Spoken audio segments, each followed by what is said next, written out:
increase the tariffs on Canada yesterday.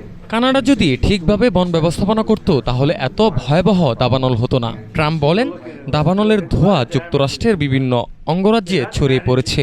New York, Michigan সহ একাধিক এলাকায় এর প্রভাব পড়েছে। এমনকি কিছু জায়গায় ব্যবসা প্রতিষ্ঠানও সাময়িকভাবে বন্ধ রাখতে হয়েছে বলে দাবি করেন তিনি।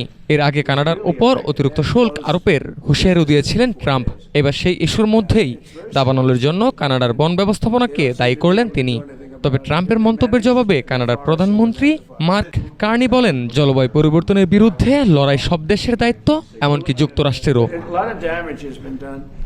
They're not managing their forests properly, and the wind has a tendency to blow right over New York City, right over. You saw Detroit; they had to close the whole place. Michigan was really affected; they had to close businesses for 4 days.